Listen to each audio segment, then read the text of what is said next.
মানুষের পরিচয় আসলে কিসে? রক্তে, জাতিতে, নাকি তার কর্মে? সভ্যতার এত বছর পরে এসেও মেলেনি এই প্রশ্নের উত্তর।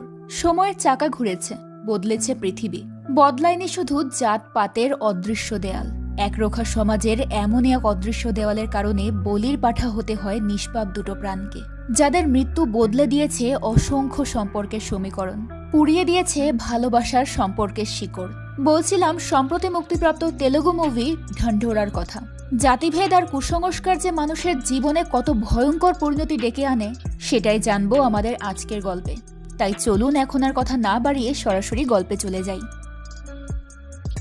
শুরুতেই আমাদেরকে ভারতের অন্ধ্রপ্রদেশের একটা গ্রামের দৃশ্য দেখানো হয়। সময়টা তখন ছিল 2004 সাল। গ্রামের এক বৃদ্ধার মৃত্যু হয়েছে।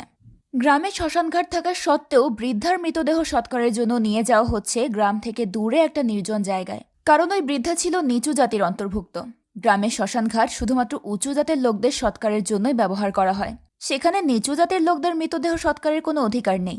তাদের সৎকার করা হয় এমন কোনো জায়গায় যেখানে মানুষের আসা যাওয়া কম। এই কারণেই গ্রামের নিচু জাতের কয়েকজন লোক বৃদ্ধার মৃতদেহ নিয়ে নিরিবিলি এক জায়গার দিকে যাচ্ছে। তাদের সাথে যাচ্ছে বৃদ্ধার স্বামী এবং তাদের নাতি সীতারাম। এর পরের দৃশ্যে আমরা রবি এবং সুজাতা নামের দুই লাভ বার্ডকে দেখতে পাই। নদীর তীরে বসে গল্প করছিল দুজন। সুজাতা হচ্ছে গ্রামের উঁচু শ্রেণীর প্রভাবশালী পরিবারের মেয়ে, আর রবি নিচু শ্রেণীর সাধারণ পরিবারের ছেলে। সমাজের নিয়ম অনুযায়ী এই দুইজনের সম্পর্কে জড়ানো একেবারেই নিষিদ্ধ। কিন্তু ভালোবাসা তো আর জাতগোত্র দেখে হয় না। সবকিছুর ঊর্ধ্বে গিয়ে একে অপরকে ভালোবেসে ফেলেছে ওরা। কিন্তু সুজাতার বাবা যদি তাদের এই সম্পর্কের ব্যাপারে জানতে পারে, তাহলে অনেক বড় ঝামেলা বেঁধে যাবে। এই কারণে সুজাতা সবসময় তার বাবা এবং গ্রামের লোকেদের চোখ ফাঁকি দিয়ে গ্রাম থেকে দূরে নির্জন জায়গায় এসে দেখা করত রবির সঙ্গে। তো আজ ওরা এই নির্জন নদীর তীরে দেখা করতে এসেছে। সুজাতার সামনে বসে রবি স্মোক করতে চায়, তাই সুজাতা রাগ করে সেখান থেকে উঠে চলে যেতে শুরু করে। সুজাতার অভিমান ভাঙানোর জন্য রবি সুজাতার পিছু পিছু যায়।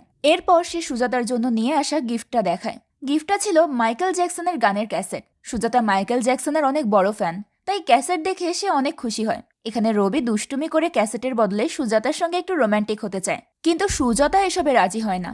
বিয়ের আগে এসব তার একেবারেই পছন্দ না। সুজাতা কাজের বাহানা দিয়ে তাড়াতাড়ি করে বাড়ি ফিরে যেতে চায়। তখনই রবি বলে, আর কতদিন এভাবে ভয়ে লুকিয়ে দেখা করবো আমরা? চলো আমরা বিয়ে করে ফেলি।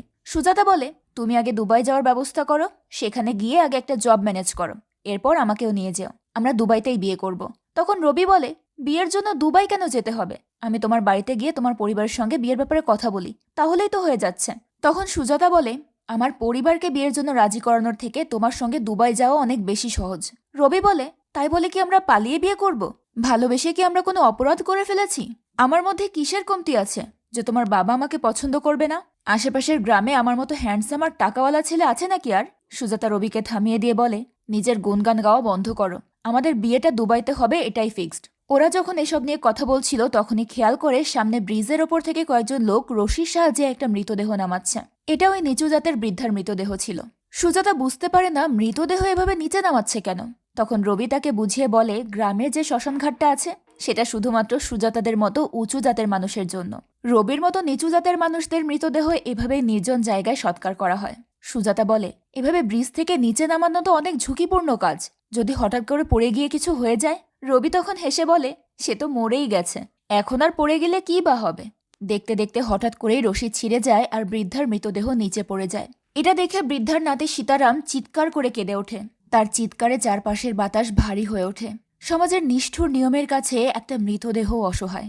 জাত বৈষম্যের নোংরা নিয়মের কারণে মৃত্যুর পরেও একটা স্বাভাবিক সৎকার জোটে না নিথর দেহগুলোর। নিয়মের নামে এই নিষ্ঠুরতা চলছে বছরের পর বছর, যুগের পর যুগ। যাই হোক, মুভির সিন শিফট হয় 2019 সালে। মুভির প্রেক্ষাপট অনুযায়ী এটা বর্তমান সময়। এখানে আমরা বিষ্ণু এবং তার পরিবারকে দেখতে পাই। এই বিষ্ণু হচ্ছে সুজাতার বড় ভাই। বিষ্ণু বর্তমানে তার পরিবারকে নিয়ে হায়দ্রাবাদে থাকে। বিষ্ণুর পরিবারে আছে তার স্ত্রী বিনীতা এবং তার মেয়ে শ্বেতা। বিষ্ণু একটা গভর্নমেন্ট জব করে, বেশ ভালো স্যালারিও তার।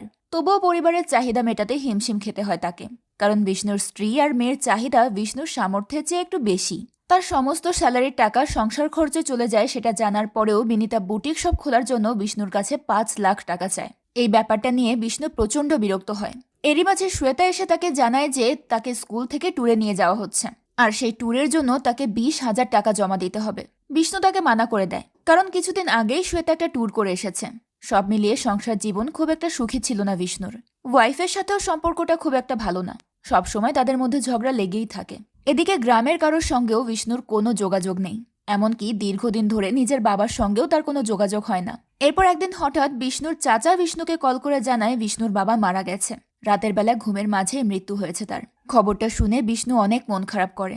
নিজেকে সামলে নিয়ে সে বিনিতা এবং শ্বেতাকে নিয়ে গ্রামের উদ্দেশ্যে রওনা হয়। এর পরের দৃশ্যে আমরা বিষ্ণুর বাবা শিবাজিকে দেখতে পাই। বাড়ির উঠোনে তার নিথর দেহটা পড়ে আছে।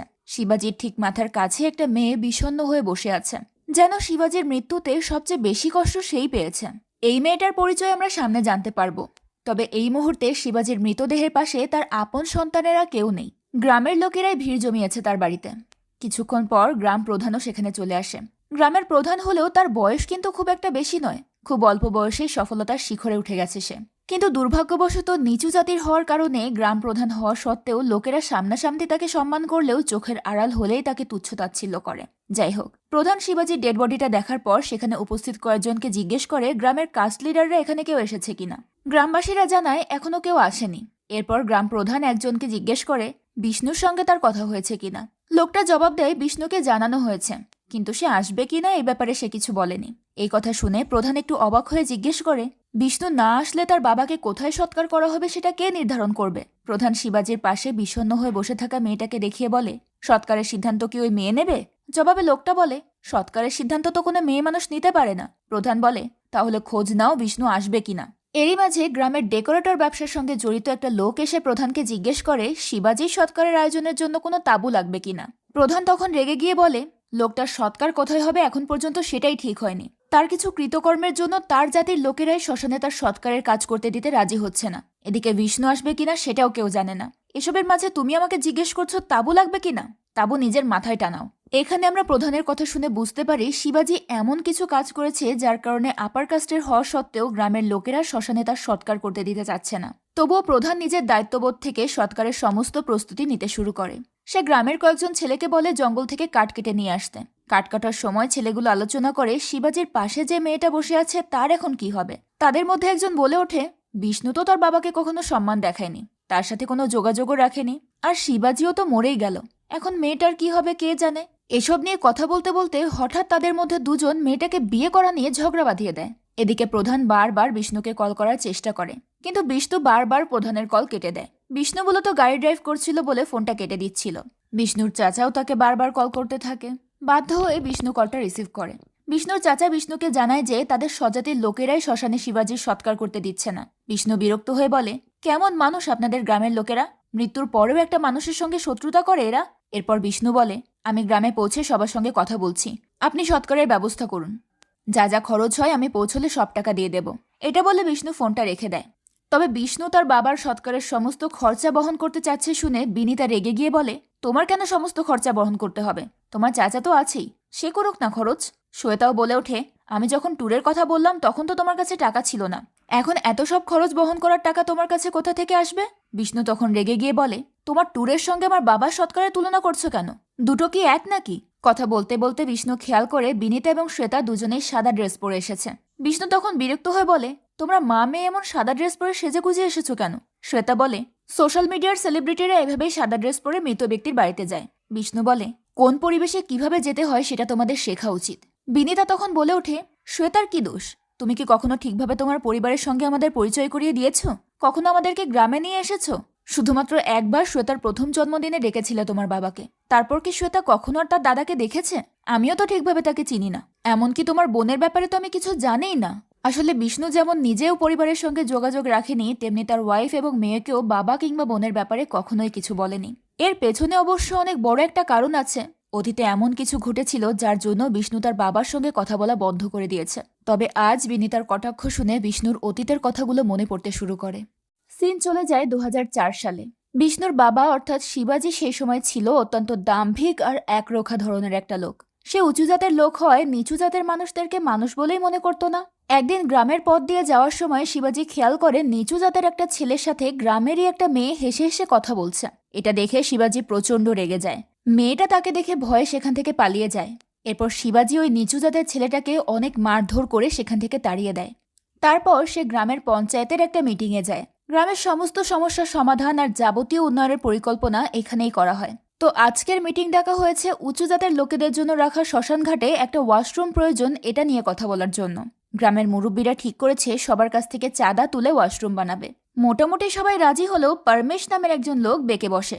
সে চাঁদা দিতে রাজি হয় না। পরমেশ বলে, আমার বাড়িতে খাবার কেনার টাকা নেই, আমি শ্মশানঘাটের ওয়াশরুম বানিয়ে কি করব?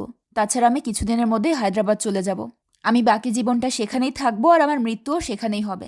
এই শ্মশানঘাটের আমার কোনো প্রয়োজন নেই। তখন শিবাজি পরমেশকে বুঝিয়ে বলে, হায়দ্রাবাদ কিংবা আমেরিকা যেখানেই যাস না কেন, মৃত্যুর পর ডেড বডিটা পৈতৃক বাড়ি অর্থাৎ এই গ্রামেই পাঠিয়ে দেওয়া হবে।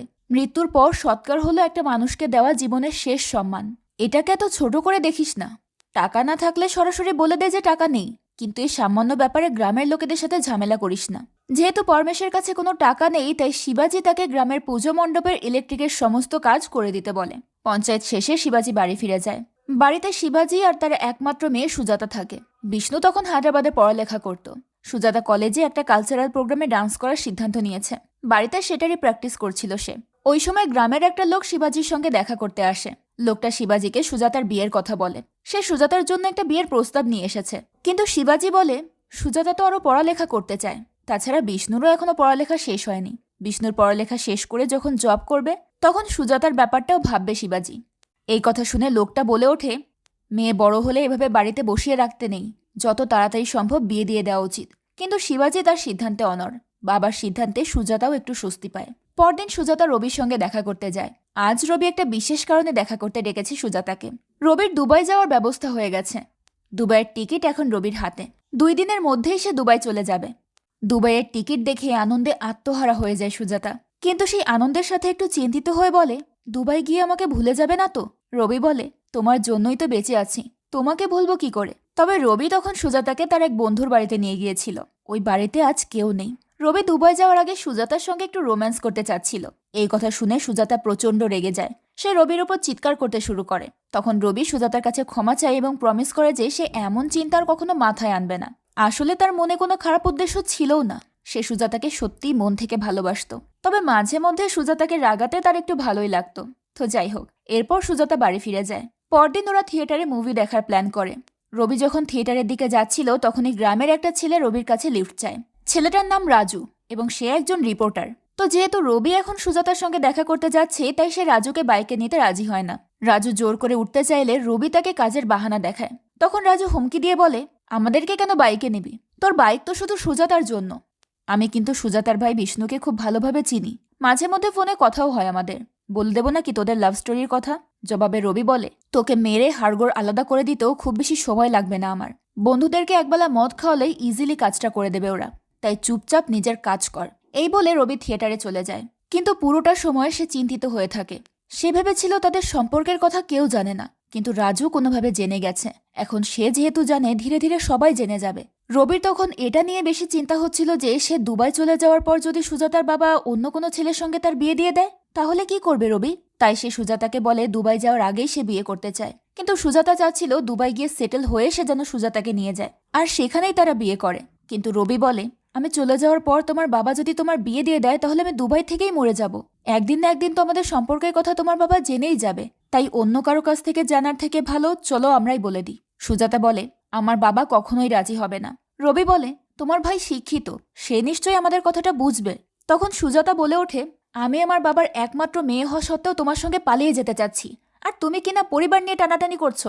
তখন রবি বলে, আমরা কেন শুধু শুধু পালিয়ে বিয়ে করব? একবার পরিবারের সঙ্গে কথা বলেই দেখি, তারপর না বুঝতে পারবো আমাদের সম্পর্ক তারা মেনে নেবে কিনা। আমার বাবা সারাটা জীবন শিক্ষকতা করে পার করেছে। এখন তার ছেলে হয়ে যদি আমি পালিয়ে গিয়ে বিয়ে করি সেটা কি ভালো দেখাবে?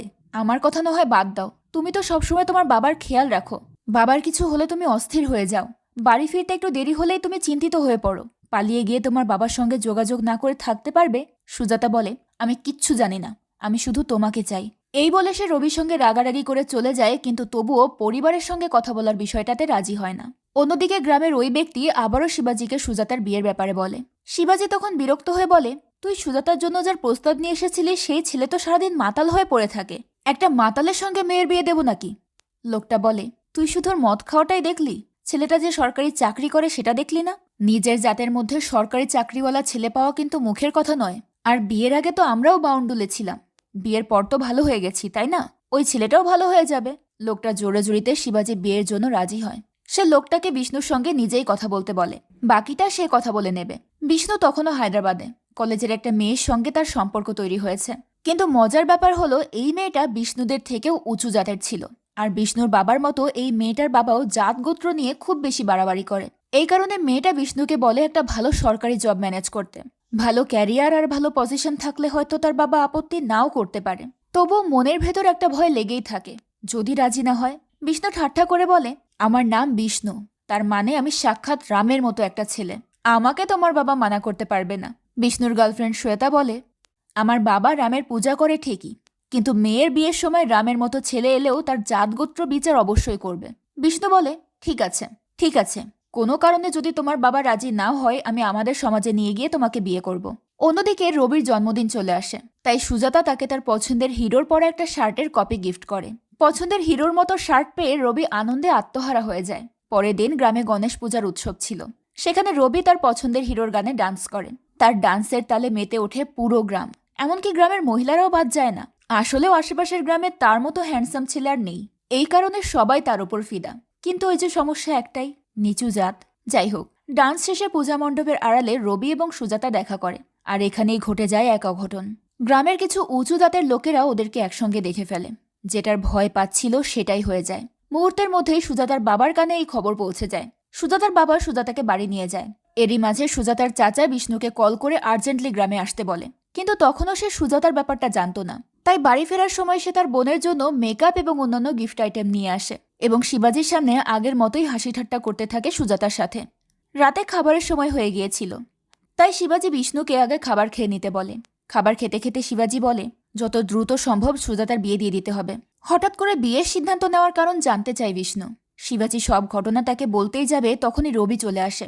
রবিকে দেখে শিবাজি প্রচণ্ড রেগে যায়। তবে রবি সরাসরি বিষ্ণুর সঙ্গে কথা বলতে চায়। রবির বিশ্বাস ছিল বিষ্ণু যেহেতু শিক্ষিত ছেলে সেই ব্যাপারটা হ্যান্ডেল করতে পারবে। কিন্তু শিবাজি রবিকে কোনো কথা বলার সুযোগ না দিয়ে চিৎকার চেঁচামেচি করে বলে, তোদের জাত আমাদের বাড়ির ময়লা পরিষ্কার করে, আর তুই কিনা আমার বাড়ির মেয়ের দিকে হাত বাড়িয়েছিস। একটু টাকা পয়সার মুখ দেখেছিস বলে কি নিজের অবস্থান ভুলে গেছিস? ভুলে গিয়ে থাকলে তোর বাপ দাদাদের গিয়ে জিজ্ঞেস কর, ওরা বুঝিয়ে দেবে তোদের অবস্থান কোথায় ছিল। তখন রবি বলে ওঠে, আমরা একে অপরকে ভালোবাসি, এটার কি কোনো মূল্য নেই? আমার বাপদাদা অতীতে কি কাজ করেছে না করেছে সেটাই জরুরি। শিবাজি বলে, আমার জন্য এটাই বেশি গুরুত্বপূর্ণ। টাকার মুখ দেখে হয়তো তোদের জীবনযাত্রার ঘরবাড়িতে পরিবর্তন এসেছে, কিন্তু মনে রাখিস টাকা দিয়ে কিন্তু জাত পরিবর্তন করা যায় না। বিষ্ণু শিবাজিকে বোঝাতে চায় যে আজকালকার যুগে এসব বৈষম্য চলে না, কিন্তু শিবাজি তার কোনো কথা শুনতে চায় না। সে অনবরত রবিকে অপমান করতেই থাকে।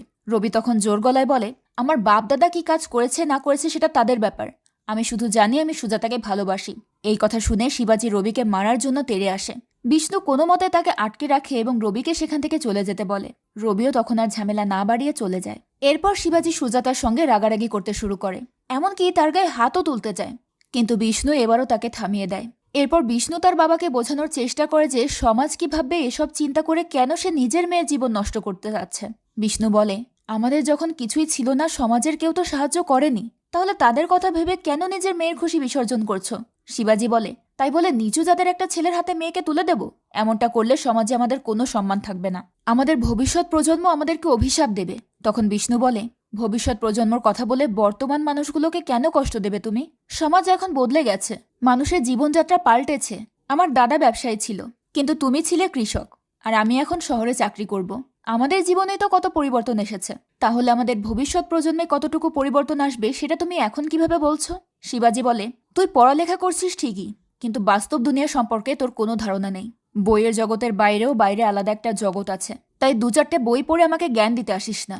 আমার মেয়ের জন্য আমি চিন্তা করব, তুই নিজের পড়াশোনায় মনোযোগ দে। বিষ্ণু তখন আর কিছুই বলার সুযোগ পায় না। অন্যদিকে রবি বাইরে গিয়ে রাগে ছটফট করছিল। তখন রবির এক বন্ধু এসে তাকে সান্ত্বনা দেওয়ার চেষ্টা করে। রবি বলে, কেমন শয়তান লোকই শিবাজি, আমার যোগ্যতা কতটুকু সেটা না দেখে আমার বাপ দাদা কি করতো সেটা নিয়ে পড়ে আছে। রবির বন্ধু বলে, তুই এত চিন্তা করছিস কেন? সুজাতা তো বলেছে তোর সঙ্গে দুবাই যাবে, তুই আগে দুবাই গিয়ে সেটেল হ, তারপর বাকি প্রবলেম এমনিতেই সলভ হয়ে যাবে। ওরা কথা বলছিল, ওই সময় রবির বাবা সেখানে চলে আসে। আজ গ্রামে একটা সেমিনারের আয়োজন করা হয়েছে, আর রবির বাবা সেখানে গেস্ট হিসেবে এসেছে। সে উপস্থিত সবাইকে পড়ালেখার গুরুত্ব সম্পর্কে বোঝানোর জন্য একটা স্পিচ দেয়। রবির পূর্বপুরুষেরা ছোট কাজ করলেও রবির বাবা পড়ালেখা করে এখন সম্মানজনক জায়গায় পৌঁছে গেছে। সে নিজের যোগ্যতায় নিজের অবস্থান পরিবর্তন করেছে, আর তাই নিচু জাতের হওয়া সত্ত্বেও সমাজে আজ তার যথেষ্ট প্রভাব আছে। তবুও তাদের জাত নিয়ে কথা বলতে ছাড়ে না ওই উঁচু জাতের লোকগুলো। এদিকে গ্রামের কিছু লোক গভীর রাতে মদের আড্ডায় বসে সুজাতা আর রবির ব্যাপারটা নিয়ে আলোচনা করছিল। ওরা নিজেদের মধ্যে বলাবলি করে যে রবিকে এভাবে ছেড়ে দেওয়াটা উচিত হবে না। ওকে ছেড়ে দিলে দুদিন পর আমাদের সমাজের জামাই হয়ে আমাদের মাথায় উঠে নাচবে, তাই সময় থাকতে ওকে একটা উচিত শিক্ষা দিতে হবে। ওই সময় ওই পথ দিয়ে যাচ্ছিল রবি, তখন ওদের মধ্যে একজন গিয়ে রবির পথ আটকায়। সে রবিকে ধাক্কা দিয়ে ফেলে দেয়।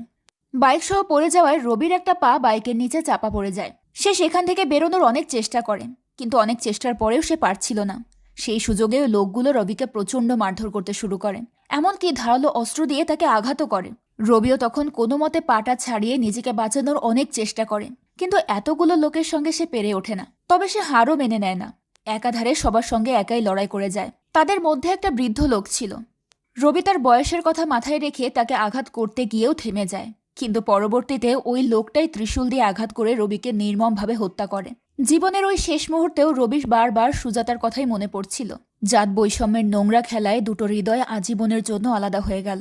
পরদিন ভোরের আলো ফুটতেই রবির মৃতদেহ গ্রামের সাধারণ লোকেদের চোখে পড়ে। মুহূর্তেই খবরটা ছড়িয়ে পড়ে চারিদিকে। দূর দূরান্ত থেকে মানুষ ছুটে আসে রবির রক্তাক্ত দেহটা দেখতে। বিষ্ণু যখন খবরটা জানতে পারে সেও ছুটে আসে।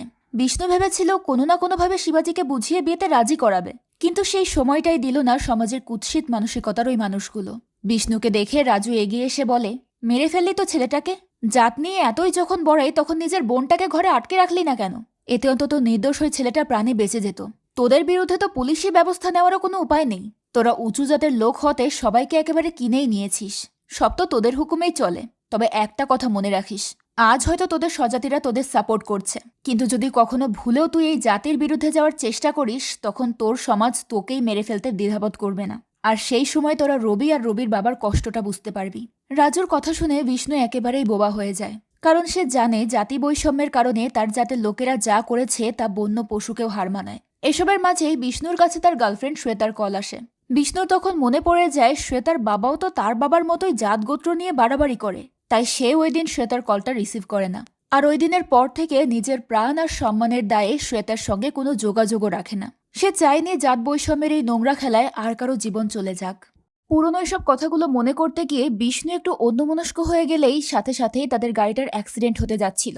তবে সৌভাগ্যবশত সঠিক সময়ে বিষ্ণু সেটা সামলে নেয়। তার ব্রেন একেবারেই কাজ করছিল না, কিন্তু সেদিকে পাত্তা না দিয়ে বিনিতা একাধারে তাকে কথা শুনিয়েই যাচ্ছিল। একটা পর্যায়ে বিষ্ণু চিৎকার করে বলে ওঠে, তুমি 2 মিনিট একটু চুপ থাকতে পারো? আমি আর সহ্য করতে পারছি না। বিনিতা তখন আর কথা না বাড়িয়ে নিজেই গাড়ি ড্রাইভ করতে শুরু করে। সেটা দেখে শ্বেতা বলে, তুমি ড্রাইভিং সিটে এসে ভালো করেছো মা, বেঁচে গেছি। ওয়াইফ আর মেয়ের এমন কথাবার্তা শুনে বিষ্ণু প্রচণ্ড ফ্রাস্ট্রেটেড হয়ে গিয়েছিল, কিন্তু তার কিছুই করার ছিল না। এদিকে বিষ্ণুর দেরি দেখে সবাই খুব টেনশন করছিল, তাই বিষ্ণুর চাচা আবার তাকে ফোন করে জানায় যে প্রধান সৎকারের কাজের জন্য অপেক্ষা করছে, কিন্তু বিষ্ণু না আসলে তো কোনো কিছুই সমাধান হচ্ছে না। বিষ্ণু তখন বলে ওঠে, আমি এখন কি করতে পারি? আপনি চুপচাপ বসে না থেকে ওই প্রধানকে কিছু বলতে পারছেন না? সে কোনো লাট সাহেব নাকি যে সে কিছু বললেই আমাকে সেটা শুনতে হবে?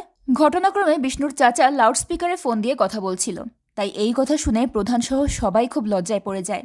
বেচারা তো বিষ্ণুর সাহায্য করার চেষ্টা করছিল, কিন্তু ছোট জাতির হওয়ার কারণে গ্রাম প্রধান হওয়া সত্ত্বেও তাকে প্রতি পদে অপমানিত হতে হচ্ছে। তো বিষ্ণুর চাচা তখন তাকে শান্ত করে বলে, তোমার কোন বন্ধুর মামা যেন এমএলএ ছিল না, তুমি একটু তার সঙ্গে কথা বলে দেখো। এমএলএ সুপারিশ পেলে কাস্ট লিডার রাজি হতে পারে। বিষ্ণু তখন তার বন্ধুকে ফোন করে তার এমএলএ মামার সঙ্গে কথা বলতে চায়, কিন্তু তার বন্ধু জানায় 2 বছর আগে তাদের অনেক বড় ঝগড়া হয়েছে, তাই এখন আর তাদের কোনো সম্পর্ক নেই। সে জিজ্ঞেস করে, কেন, ও তোকে কিছু বলেনি? বিষ্ণু তখন মনটা খারাপ করে বলে, না, আমাকে কিছুই বলেনি। এই এমএলএ মূলত শ্বেতা অর্থাৎ বিষ্ণুর এক্স গার্লফ্রেন্ডের বাবা ছিল। তবে বিষ্ণুর ওই বন্ধু জানতো না যে তার সঙ্গে শ্বেতার এখন আর কোনো যোগাযোগ নেই। এতদিন পর হঠাৎ শ্বেতার কথাটা মনে পড়াতে বিষ্ণু একটু আপসেট হয়ে পড়ে। সেই সাথে বাবার সৎকারের বিষয়টা নিয়েও তার খুব টেনশন হচ্ছিল। এরই মাঝে বিনিতা জিজ্ঞেস করে, তোমার ওই ফ্রেন্ড কি কোনো মেয়ে নাকি? তোমাদের মধ্যে কোনো সম্পর্ক ছিল? কি নাম তার? বিষ্ণু বিষয়টা অ্যাভয়েড করার চেষ্টা করলে বিনিতা সত্যিটা জানার জন্য জোর দিতে থাকে। সে যখন মেয়েটার নাম জানার জন্য জোর দিচ্ছিল তখন বিষ্ণু একটা দীর্ঘশ্বাস ফেলে তার নিজের মেয়ের দিকে তাকায়। সেটা দেখে বিনিতা বুঝে যায় বিষ্ণু ইচ্ছে করে তার মেয়ের নাম তার এক্স গার্লফ্রেন্ডের নামে রেখেছে। এতে বিনিতা রেগে গিয়ে তার মেয়ের হাত থেকে ফোনটা কেড়ে নিয়ে ছুঁড়ে ফেলে দেয়। বিনিতার এসব কাজকর্ম দেখে বিষ্ণু প্রচণ্ড বিরক্ত হচ্ছিল, কিন্তু কি আর করা, সে তো এসব দেখে অভ্যস্ত। এদিকে বিষ্ণুর বাড়িতে আসা গ্রামবাসীদের মধ্যে দুজন লোক সামান্য চা খাওয়া নিয়ে তুমুল ঝগড়া বাঁধিয়ে দেয়। তখন প্রধান দৌড়ে এসে তাদেরকে থামায় এবং এসব নিয়ে তাদেরকে রাগারাগি করতে শুরু করে। এরই মাঝে প্রধানের লোকেরা জঙ্গল থেকে কাঠ কেটে নিয়ে পৌঁছে যায়। তবে তাদের অবস্থাও ভালো ছিল না। দেখে মনে হচ্ছিল তারা ফরেস্ট ডিপার্টমেন্টের কাছে ধরা পড়েছে এবং বেশ ভালো মারও খেয়েছে। প্রধান তখন ডক্টর ডেকে এনে সেখানেই তাদের ট্রিটমেন্টের ব্যবস্থা করে। এরই মাঝে বিষ্ণুও সেখানে পৌঁছে যায়। প্রধান নিজ থেকে তার সঙ্গে কথা বলতে এগিয়ে গেলেও বিষ্ণু তাকে পাত্তা না দিয়ে বাড়ির ভেতরে চলে যায়। এতদিন পর বাড়িতে ফিরে বাবার লাশটা দেখে সে খুব ইমোশনাল হয়ে পড়ে। তখনই হঠাৎ বাবার পাশে বসে থাকা ওই মেয়েটার দিকে চোখ পড়তেই সে রেগে বাইরে বেরিয়ে আসে। মেয়েটা মায়াভরা দৃষ্টিতে তার দিকে তাকায়, কিন্তু বিষ্ণুর চোখে কোনো মায়া ছিল না। কে এই মেয়ে? তার উত্তর জানার জন্য আমাদের আবার অতীতে ফিরে যেতে হবে। রবির মারা যাওয়ার কারণে বিষ্ণু তার বাবাকেই দায়ী করতে শুরু করে। একটা পর্যায়ে সে তার বাবার সঙ্গে ঝগড়া করে বাড়ি থেকে চলে যায়। তখন নিজের একাকিত্ব দূর করার জন্য শিবাজি নিষিদ্ধ কলোনিতে যেতে শুরু করে। সে সবসময় লতা নামের একটা মেয়ের কাছেই যেত, তবে তাদের মধ্যে কোনো আপত্তিকর সম্পর্ক ছিল না। সে শুধু লতার সঙ্গে তার মনের কষ্টগুলো ভাগাভাগি করতে যেত। তার অবস্থা দেখে লতা একদিন তাকে জিজ্ঞেস করে, তুমি মনে এত কষ্ট নিয়ে চলো, তোমার ছেলের সঙ্গে তো এগুলো শেয়ার করতে পারো। তখন শিবাজি বলে, কিভাবে শেয়ার করব? সে তো আমার সঙ্গে কথাই বলে না। লতা বলে, হয়তো সে তোমার কথা বলার জন্য অপেক্ষা করছে। সেটা শুনে শিবাজি বলে, এখনো আমার সঙ্গে কথা বলছে না, এটা একরকম কষ্ট, কিন্তু যখন কথা বলবে তখন ঠিক কি বলবে সেটা নিয়ে আমার সবথেকে বড় চিন্তা। তখন লতা তাকে বোঝায় যে এতদিনের পুরনো রাগ নিয়ে কেউ বসে থাকে না, নিশ্চয়ই সে সবকিছু ভুলে গেছে। তাই শিবাজিরও উচিত সব দ্বিধা ভুলে বিষ্ণুর সঙ্গে কথা বলা। লতার সঙ্গে কথা শেষ করে শিবাজি সেখান থেকে বেরিয়ে আসে। সে সবসময় তার একমাত্র বন্ধু রাঙ্গাকে সঙ্গে নিয়ে যেত, তবে ভেতরে তাদের মধ্যে কি চলছে এটা রাঙ্গাও জানত না। রাঙ্গা শিবাজিকে অনেক ভালোবাসত এবং শ্রদ্ধা করত, তাই তার এমন কাজকর্ম রাঙ্গার মোটেও পছন্দ হতো না। সে একদিন শিবাজিকে বলে, গ্রামের মানুষের পরোয়া করো না মানলাম, কিন্তু বিষ্ণু যদি এসব জানতে পারে তাহলে সে কি ভাববে? এখন তো তাও মাঝে মধ্যে আমার কাছে খোঁজ খবর নেওয়ার জন্য ফোন করে, তখন তো সেটাও বাদ দিয়ে দেবে। শিবাজি তখন তাকে বলে, নিজের ইচ্ছে মতো জীবন কাটানো কি কোনো অপরাধ? সেটা শুনে রাঙ্গা বলে, দেখো, তোমার যদি এতই একাকিত্ব বোধ হয় তাহলে তুমি তোমার জাতের একটা মেয়েকে বিয়ে করে নাও। সে তোমার ঘরও সামলাবে আর তোমাকেও দেখে শুনে রাখবে, কিন্তু তোমার এমন বারবার ওই পতিতার কাছে যাওয়াটা ভালো দেখায় না। লতাকে এভাবে অপমান করাতে শিবাজি প্রচণ্ড রেগে যায়, কারণ সে লতাকে অনেক সম্মান করত। একদিকে শিবাজি তার একাকিত্ব নিয়ে পড়েছিল আর অন্যদিকে রবির বাবা তাদের জাতির লোকজনের নামে কেস করে দিয়েছিল। এই বিষয়টা নিয়ে কাস্ট লিডার এবং তার লোকেরাও ভীষণ দুশ্চিন্তায় ছিল। তারা এক উকিলকে হায়ার করে তার মাধ্যমে জজকে ঘুষ দিয়ে সবকিছু সেটেল করে ফেলে। কিন্তু যে শিবাজির মেয়ের জন্য এত কিছু হলো তারই তো কোনো খোঁজ নেই। তাই উকিল তাদেরকে শর্ত দেয় যে কোর্টের শুনানির দিন তাদের মধ্যে কেউ যেন অনুপস্থিত না থাকে এবং কোনো রকম বেফাস কথা যেন তাদের মুখ থেকে না বেরোয়। এমন সময় শিবাজি সেখানে চলে আসে। সে রবির ওপর রেগেছিল ঠিকই, কিন্তু কখনোই তার কোনো ক্ষতি করতে চায়নি। আর তাই তার কাস্টের লোকেরা যখন সুজাতার সম্পর্কটাকে ইস্যু বানিয়ে রবিকে মেরে ফেলেছে তখন শিবাজি সেটাকেও সাপোর্ট করেনি। এটা নিয়ে উকিলের সামনেই দুই পক্ষের ঝগড়া হয়ে যায়। রাঙ্গা বলে, তোমরা ওই ছেলেটার ট্যালেন্ট আর প্রতিপত্তি দেখে সহ্য করতে পারতে না, তোমরা হিংসে করতে ওকে, এই কারণেই নিজের মনে শান্তির জন্য ওকে মেরে ফেলেছ, আর এখন সমাজের দোহাই দিচ্ছ। সেটা শুনে ওই খুনিদের মধ্যে একজন বলে ওঠে, খুব ভালো করেছি, আমাদের জাতের মেয়ের দিকে যদি কোনো নিচু জাতের ছেলে চোখ তুলেও তাকায় আমি আবারও এই একই কাজ করব। আমি তো আর শিবাজির মতো কাপুরুষ নই। তাদের ঝগড়া বাড়াবাড়ি পর্যায়ে পৌঁছে গেলে উকিল তাদেরকে থামিয়ে দেয়। যদিও শিবাজি এসবের মধ্যে পড়তে চাচ্ছিল না, কিন্তু সমাজের কথা মাথায় রেখে তাকে তার জাতির লোকেদের পক্ষ নিতে বাধ্য হতে হয়।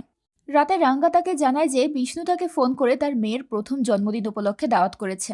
শিবাজি তখন অভিমান করে বলে, তোমাকে দাওয়াত করেছে তাহলে আমি কেন যাব? তখন রাঙ্গা বলে, তুমি তো ঘরের মানুষ, তোমাকে কি দাওয়াত দেওয়া লাগে নাকি? তাছাড়া বিষ্ণু এখনো তার মেয়ের নাম রাখেনি, হয়তো তোমার জন্যই অপেক্ষা করছে। সেটা শুনে শিবাজি মনে মনে বেশ খুশি হয়। সে বিষয়টা লতাকে জানালে লতাও খুব খুশি হয়। শিবাজি মনে মনে ভেবে রেখেছিল সে তার নাতনির নাম সুজাতা রাখবে। তারা এসব নিয়ে কথা বলছিল। এরই মাঝে এক উকিল সেখানে আসলে লতা তাকে ফিরিয়ে দিয়ে বলে সে যেন পরে আসে। এই উকিল প্রায় সময় লতার কাছে আসতো, তবে এই বিষয়টা শিবাজির মোটেও ভালো লাগতো না। হয়তো সে লতাকে মনে মনে পছন্দ করত, কিন্তু বলতে পারতো না। তো ওই উকিলের ব্যাপারে জানতে চাইলে লতা জানায় তার একমাত্র মেয়েকে মাত্র 12 বছর বয়সেই জেলে যেতে হয়েছে। ওই উকিল তার মেয়ের কেসটা হ্যান্ডেল করছে, তাই প্রতিনিয়ত টাকার খোরাক মেটানোর জন্য সেখানে আসে। কথাটা শুনে শিবাজি বেশ অবাক হয়ে যায়। তখন লতা তাকে জানায় যে তার হাজবেন্ড কখনোই তাকে মানুষ বলে গণ্য করেনি, প্রতিদিন নানা বাহানায় পাশবিক নির্যাতন করত তার উপর। সে তার মেয়ের কাছ থেকে এটা লুকানোর অনেক চেষ্টা করেছে, কিন্তু তার মেয়ে অনেক বুদ্ধিমতী ছিল, সে সবকিছু বুঝতো। তাই একদিন সে রাগের মাথায় নিজের মাকে বাঁচানোর জন্য তার বাবাকে মেরে ফেলে, আর তারপর তার জেল হয়ে যায়। স্বামী মারা যাওয়ার পর মেয়ের কেসের খরচ আর নিজের ভরণ পোষণ চালানোর জন্যই লতা বাধ্য হয়ে এই জগতে পা রেখেছে। তবে তার মেয়ে তার এই কাজের ব্যাপারে কিছুই জানত না। শিবাজি তখন তাকে জিজ্ঞেস করে, তোমার মেয়ে যখন জানবে তুমি কি কাজ করো সে কি বিষয়টা মানতে পারবে? এই কথা শুনে লতা ঘাবড়ে গিয়ে বলে, না, আমি কখনো আমার মেয়েকে এটা জানতে দেব না। আর আমি জীবনে যা যা ভোগ করেছি তা আমি আমার মেয়েকে কখনোই ভোগ করতে দেব না। লতার মেয়ে অনেক বুদ্ধিমতী, পড়াশোনায়ও বেশ ভালো ছিল। তাই লতা তার মেয়ের হাতের লেখা নিজের নামটা শিবাজিকে দেখায়। সেটা ইংলিশে লেখা ছিল, আর শিবাজি তো পড়াশোনা জানতো না, তাই সে নামটা পড়তেও পারে না। লতা তাকে বলেও দেয় যে এটা তার নাম। কিন্তু অদ্ভুত ব্যাপার হলো, এতদিন ধরে যে মেয়েটার কাছে সে আসছে, যাকে সে মনে মনে পছন্দ করেছে, শিবাজি তার নামটাও পর্যন্ত জানতো না। এতে লতা মনে একটু কষ্ট পায় ঠিকই, কিন্তু কোনো রিয়াক্ট করে না। কারণ এখানে তো কেউ আর তার নাম জানতে আসে না, সবাই আসে নিজের স্বার্থ পূরণ করার জন্য। আর সেখানে শিবাজি যে তাকে এতটুকু সম্মান দিচ্ছে এটাই তো অনেক। এরপর লতা নিজেই শিবাজির নাতনির জন্য জামা কাপড় এবং অন্যান্য উপহার কিনতে তাকে সাহায্য করে। শিবাজির মতো বন্ধু পেয়ে সেও মন খুলে হাসতে শুরু করেছিল। এরপর একদিন হঠাৎ সে অসুস্থ হয়ে পড়লে শিবাজি তাকে নিয়ে ডক্টরের কাছে যায়। সেখান থেকে সে জানতে পারে যে লতার একটা অ্যাক্সিডেন্ট হয়েছিল, যার কারণে তার ব্রেনে একটা ব্লাড ক্লট তৈরি হয়েছে। তার হাতে আর খুব বেশি সময় নেই। সেটা শুনে শিবাজির মনটা ভেঙে যায়। তবে লতাকে এই ব্যাপারে সে কিছুই বলে না, কারণ সে জানতো খবরটা শুনলে লতার হাসি মুখটা মলিন হয়ে যাবে।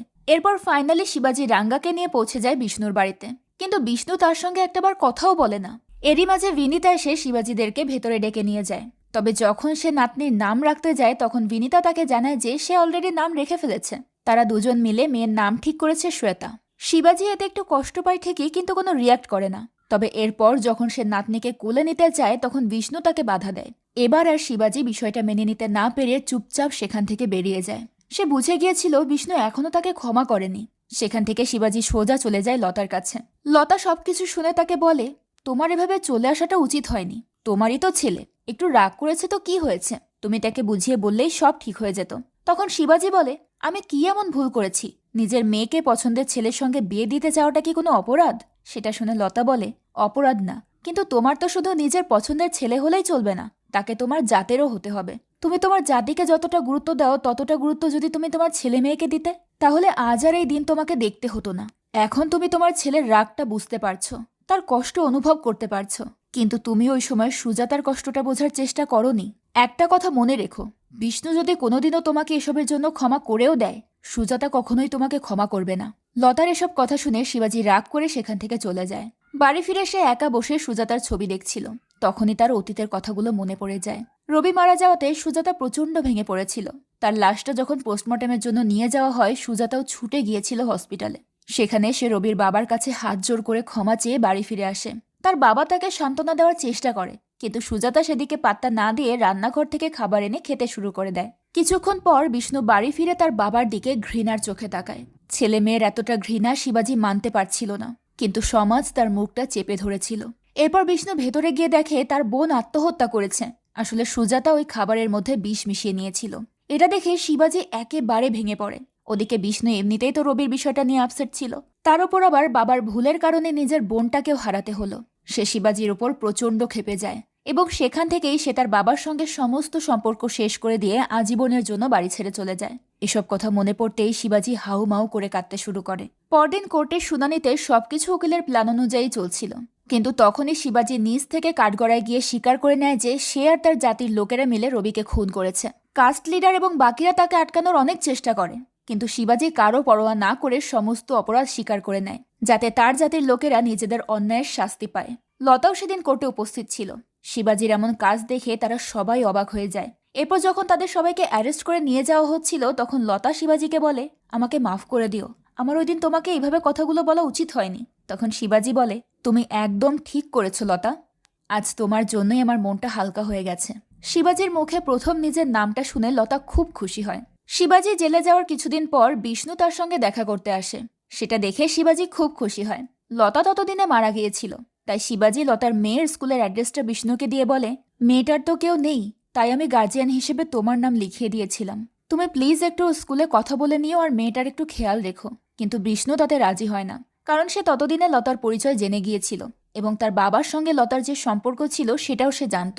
সে রেগে গিয়ে তার বাবাকে বলে, আমি এখানে তোমাকে দেখতে বা তোমার ইচ্ছে পূরণ করতে আসিনি, আমি শুধু এতটুকু জানাতে এসেছি যে রাঙ্গা মামা আর বেঁচে নেই। এই কথা শুনে শিবাজি হতবাক হয়ে যায়। আপন বলতে তো একমাত্র বন্ধুটাই ছিল তার কাছে, কিন্তু আজ তাকেও হারাতে হলো। বিষ্ণু এইসবের জন্য তার বাবাকে দায়ী করছিল, কারণ তার বাবা তো সবকিছু মেনে নিয়ে জেলে চলে এসেছে। কিন্তু এরপর রাঙ্গা গ্রামের মানুষের কটু কথা সহ্য করতে না পেরে হার্ট অ্যাটাক করে মারা গেছে। তখন তার বাবা তাকে বলে, আমি যেটা করেছি সেটা তুই এখন বুঝতে পারবি না, তোর মেয়েটা বড় হোক তখন তুই বুঝবি। সেটা শুনে বিষ্ণু রেগে বলে, আমি কখনোই আমার মেয়েকে জাতির নামে বলি হতে দেব না। এই বলে সে সেখান থেকে চলে যায়। যাই হোক, গ্রামে ফিরে বিষ্ণু তার বাবার সৎকারের পারমিশন নেওয়ার জন্য কাস্ট লিডারের সঙ্গে দেখা করতে যায়। ওই দিন যেহেতু শিবাজির কারণেই তারা ফেসে গিয়েছিল, তাই আজ শিবাজির মৃত্যুর পর তাকে দাহ করা নিয়ে তারা প্রতিশোধ নিচ্ছে। বিষ্ণু তখন সবকিছুর জন্য তাদের কাছে ক্ষমা চায়, কিন্তু তাতেও তাদের মন গলে না। তারা উল্টো বলে, আমাদের কাছে আসার কি দরকার, তোমাদের গ্রাম প্রধান তো আছেই, তাকেই বলো সব ব্যবস্থা করতে। অবশ্য প্রধান চাইলেই সব ব্যবস্থা নিজে করতে পারত, কিন্তু ওই যে জাতির বাধা, সে তো নিচু জাতির, এই কারণে তার ইচ্ছে থাকা সত্ত্বেও সে কিছুই করতে পারছিল না। তাই সে রেগে সেখান থেকে বেরিয়ে আসে। এদিকে বিষ্ণুর অনেক রিকোয়েস্ট করার পর তাদের কাস্ট লিডার তাকে একটা শর্ত দেয়, কিন্তু বিষ্ণু সেটার কোনো উত্তর না দিয়ে চুপচাপ সেখান থেকে বেরিয়ে যায়। প্রধান সেটা দেখে একটু অবাক হয়। তখন গ্রামের একজন তাকে জানায় যে কাস্ট লিডার শিবাজিকে দাহ করার বদলে তার নামে থাকা 1 একর জমি দাবি করেছে। যদি বিষ্ণু সেটা তাদেরকে লিখে দেয় তাহলে শিবাজিকে শ্মশানে দাহ করার পারমিশন দেওয়া হবে। সবাই তখন বিষ্ণুকে বোঝাতে থাকে যে বাবার থেকে তো আর জমি বড় নয়, তাই তার ওই জমিটা দিয়ে দেওয়া উচিত। বিষ্ণু তখন জানায় ওই জমিটা তার বা তার বাবার নামে নেই। প্রধান তখন অবাক হয়ে জিজ্ঞেস করে, তাহলে কার নামে আছে? তখন বিষ্ণু ইশারা করে তার বাবার পাশে বসে থাকা ওই মেয়েটাকে দেখায়। আসলে এই মেয়েটা ছিল লতার মেয়ে। স্কুলে যেহেতু গার্জিয়ান হিসেবে বিষ্ণুর নাম রেজিস্টার করা ছিল, তাই যে কোনো প্রয়োজন হলে স্কুল কর্তৃপক্ষ বিষ্ণুকেই ফোন করত। একদিন সে বিরক্ত হয়ে স্কুলের প্রিন্সিপালের সঙ্গে দেখা করতে যায়। সে প্রিন্সিপালকে বলে যে ওই মেয়ের সঙ্গে আমার কোনো সম্পর্ক নেই, তাই আমি ওর কোনো দায়িত্ব নিতে পারবো না। কিন্তু প্রিন্সিপাল তাকে বোঝায় যে সেই মেয়েটার কেউ নেই। তাছাড়া মেয়েটার ভয়ঙ্কর অতীতের কারণে না সে নিজে মুখ ফুটে কারোর সঙ্গে কথা বলতে পারে, আর না বাকিরা তার সঙ্গে কথা বলতে চায়। অভিভাবক হিসেবে আপনার নামটাই রেজিস্টার করা আছে, এখন যদি আপনিও তার থেকে মুখ ফিরে নেন তাহলে মেয়েটা কি করবে? আসলে মেয়েটা জেল থেকে বেরোনোর পর শিবাজি নিজেই তাকে সুজাতা নামে একটা বোর্ডিং স্কুলে ভর্তি করিয়ে দিয়েছিল। যাই হোক, প্রিন্সিপালের জোরাজোরিতে বিষ্ণু বাধ্য হয়ে মেয়েটাকে সাথে করে নিয়ে যায়। শিবাজি তখনও জেলে যায়নি, কিন্তু বিষ্ণুর সঙ্গে তো তার কোনো সম্পর্ক নেই, তাই সে ওই মেয়েটাকে বাড়িতে নেওয়ার বদলে ওই পতিতা পল্লীতে রেখে আসে। মেয়েটার সেখানে গিয়ে খুব অস্বস্তি লাগছিল। তাছাড়া সে জানতো না যে তার মা সেখানে কাজ করত। বিষ্ণু যখন তাকে ফেলে চলে যাচ্ছিল, বেচারি মায়া ভরা দৃষ্টিতে তার দিকে তাকায়, কিন্তু বিষ্ণু সেদিকে পাত্তা না দিয়ে সেখান থেকে চলে যায়। তবে পরবর্তীতে যখন শিবাজি বিষয়টা জানতে পারে, সে সুজাতাকে তার বাড়িতে নিয়ে আসে এবং ঠিক নিজের মেয়ে সুজাতার মতোই তাকে আদর যত্ন করে লালন পালন করতে থাকে। এই নতুন সুজাতাও শিবাজিকে তার বাবার মতোই ভালোবাসত, তার খেয়াল রাখত, তার যত্ন নিত। কিন্তু শিবাজি জানতো যে তার কিছু হয়ে গেলে সমাজের লোকেরা সুজাতাকে টিকতে দেবে না, তাই সে নিজের নামে থাকা ওই 1 একর জমি সুজাতার নামে লিখে দিয়েছিল এবং তাকে বলেছিল, আমার যদি কিছু হয়ে যায় তাহলে ওই জমিটা বিক্রি করে সেই টাকা নিয়ে তুমি অন্য কোথাও চলে যেও, তুমি এই গ্রামে থেকো না, এই গ্রামের কেউ তোমাকে ভালো থাকতে দেবে না। তো এখন যেহেতু বাবার সৎকারের জন্য ওই জমিটা দরকার, তাই সবাই মিলে সুজাতাকে কনভিন্স করার চেষ্টা করছিল ওই জমিটা দিয়ে দেওয়ার জন্য। কিন্তু সুজাতা তাতে রাজি হয় না, বরং সে এমন একটা সিদ্ধান্ত নেয় যেটা কেউ কখনো কল্পনাও করেনি। যেহেতু জাতিভেদের কারণে এত ঝামেলা এবং সুজাতাকে তার বাবার মতো একজন মানুষকে হারাতে হয়েছে, তাই সে ওই 1 একর জমি নিজেদের গ্রামে শ্মশান তৈরির জন্য দান করে দেওয়ার সিদ্ধান্ত নেয়। সেই সাথে ঘোষণা দেয় যে ওই শ্মশানে মানুষকে সৎকার করার জন্য তাদের জাতি বিচার করা হবে না, সব জাতির মানুষকে সম্পূর্ণ সম্মানের সঙ্গে দাহ করা হবে। এই কথা শুনে বিষ্ণু অনেক বেশি খুশি হয়, আর এই প্রথম সেই নতুন সুজাতাকে তার বোন হিসেবে গ্রহণ করে। সে প্রধানকে বলে, আমি আগেরবার আমার বোনের পক্ষ নিতে পারিনি, যার কারণে আমি আমার বোনকে হারিয়ে ফেলেছি, কিন্তু এবার আর আমি সেই ভুলটা করব না। আমার বোন যে সিদ্ধান্ত নিয়েছে সেটাই হবে। সেটা শুনে প্রধান খুশিতে আত্মহারা হয়ে যায়। তার বারবার মনে পড়তে থাকে ছোটবেলায় শুধুমাত্র নিচু জাতির হওয়ার কারণে তার নানি এবং তার মায়ের লাশ সৎকার করতে গিয়ে তাকে কত বেগ পেতে হয়েছে। হ্যাঁ, প্রধানই সেই বাচ্চা ছেলেটা যাকে আমরা গল্পের একদম শুরুতে দেখেছিলাম।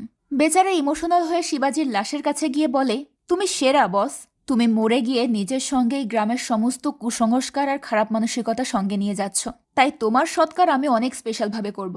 এই বলে সে বাইরে গিয়ে ঢাকের তালে নাচতে নাচতে শিবাজির সৎকারের ব্যবস্থা করতে শুরু করে। আর এরই মধ্য দিয়ে এই গল্পটা এখানেই শেষ হয়ে যায়। সামাজিক জাতিভেদ আর কুসংস্কার যে মানুষের জীবনটাকে কতটা বিষিয়ে তুলতে পারে সেটা আজকের গল্পে খুব সুন্দরভাবে ফুটিয়ে তোলা হয়েছে। তো গল্পটা আপনাদের কাছে কেমন লাগলো সেটা অবশ্যই আমাদের কমেন্ট করে জানাবেন। আজকের মতো বিদায় নিচ্ছি, দেখা হবে পরের ভিডিওতে। আল্লাহ হাফেজ।